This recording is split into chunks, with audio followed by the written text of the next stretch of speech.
primeiro ano me ajudaram a fazer a edição.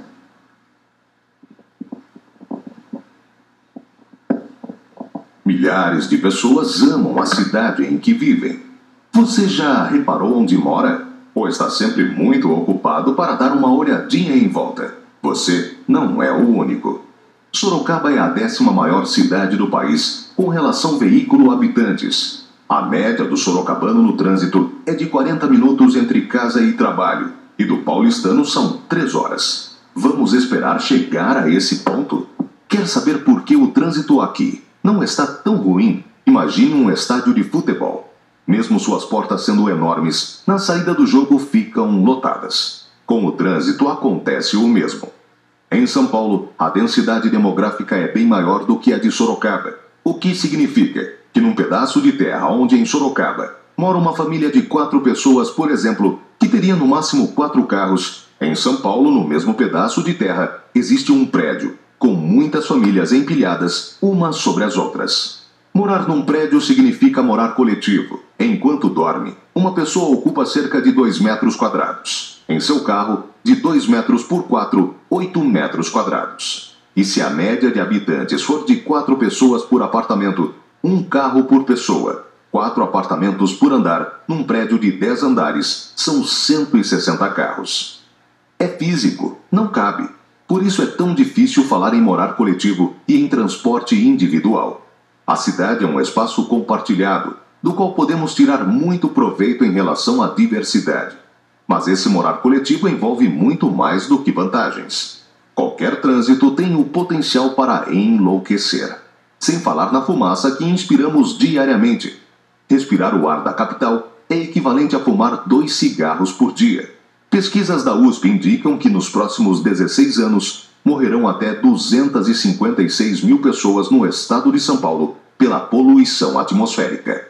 Pessoas estressadas, cobrando a eficiência do trânsito de si próprias. Ou vai me dizer que ao final do sinal amarelo você não acelera? O que fazer em relação ao trânsito de automóveis que piora a cada dia? Retiramos calçadas? Destruímos espaços de lazer e convívio? Cobrimos nossos rios? Será que esse é o melhor caminho? Entendendo um pouco o rio. Pela gravidade, a água sempre corre para a superfície mais baixa. Se canalizarmos o leito natural do rio, a princípio ele está confinado, mas continuará sendo a parte mais baixa do relevo. O que significa que quando chover, é para lá que a água vai. Cobrir o rio não resolve o problema. Quando chove, temos enchentes. Como jogamos lixo nos nossos rios, esse lixo transborda. Então começamos a buscar soluções absurdas para resolvermos consequências das más decisões. Como tapar o sol com a peneira, sabe? Surgem os piscinões subterrâneos para não ocorrerem alagamentos. Os problemas saem temporariamente da frente dos nossos olhos, mas continuam a existir. O que era para ser sinônimo de liberdade e rapidez se torna preso no trânsito. Você acaba preso, fechado, isolado, sem contato humano. Pode ter um amigo do seu lado, mas nunca vai saber por que você está lá dentro, trancado, blindado da vida, do clima, do cheiro, das amizades. Talvez por isso nem se importe mais se a cidade é bela ou fedida. Você não sente, não usa. Sai da bolha da sua casa, vai para a bolha do escritório, e a bolha do shopping, e o resto. E a diversidade da vida em sociedade. Hoje é preciso consumir para conviver.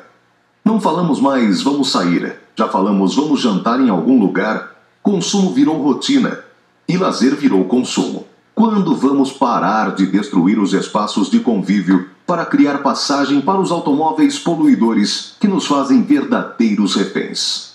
E muitos aceitam como se fosse o preço do progresso. Vamos viver enlatados? Devolva à vida seu sentido. Vamos sair fora dessa prisão do ar-condicionado, dessa lata individualista, e sentir melhor o que o mundo lá fora pode oferecer. Vamos fazer a cidade para todos, inclusive para aqueles que preferem ver a vida do lado de fora. O que é a arquitetura? Se não dar forma física aos usos e necessidade das pessoas. É preciso modelar essa forma de vida contemporânea, de tecnologia e espaços compartilhados, para mistura de idades, trocas de ideias, que também possam trocar de uso, assim como a tecnologia troca sua forma e função o tempo todo. Espaços que possibilitem diversas atividades acontecendo ao mesmo tempo. não específicos para uma única função, mas que se transforme. Que uma hora passe o carro, o skatista, outra hora a marchinha do carnaval, ou mesmo os tropeiros. Espaços que atendam à diversidade e à coletividade. Como um palco, afinal de contas, a cidade é o palco das ações humanas, onde criamos identidade. Que Sorocaba você quer?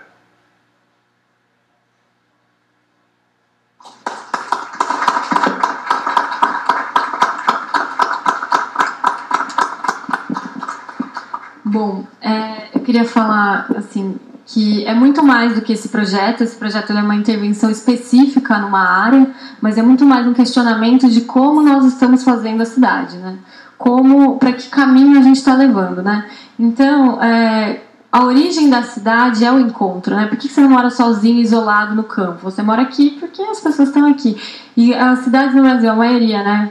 Até uma herança portuguesa, a gente começa com o Pelourinho. O que é o Pelourinho? É um ponto de encontro, é aqui que nós vamos nos encontrar. E a gente está perdendo isso, né? A cidade não proporciona mais esses encontros, que a gente está sempre trancado, né?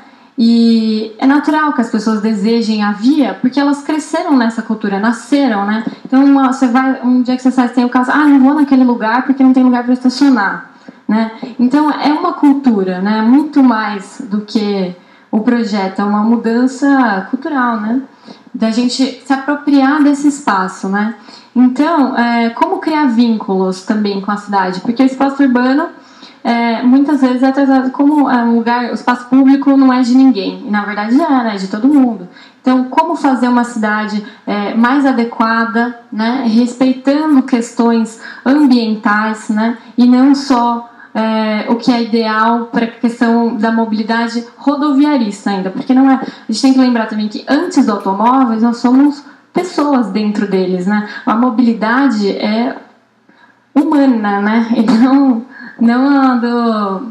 do automóvel, porque não pensar em outras maneiras de locomoção, não pensar em outras maneiras que não ocupem, né? Que não impermeabilizem tanto o solo, ou de transporte coletivo, porque o carro, já foi comprovado que quando a cidade se adensa, ele não, é uma maneira de mobilidade, é uma mobilidade que não funciona, né? Você acaba ficando preso, né?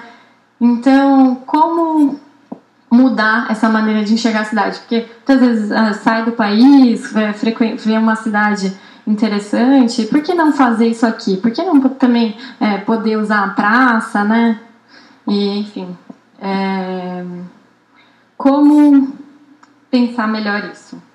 Eu perdi.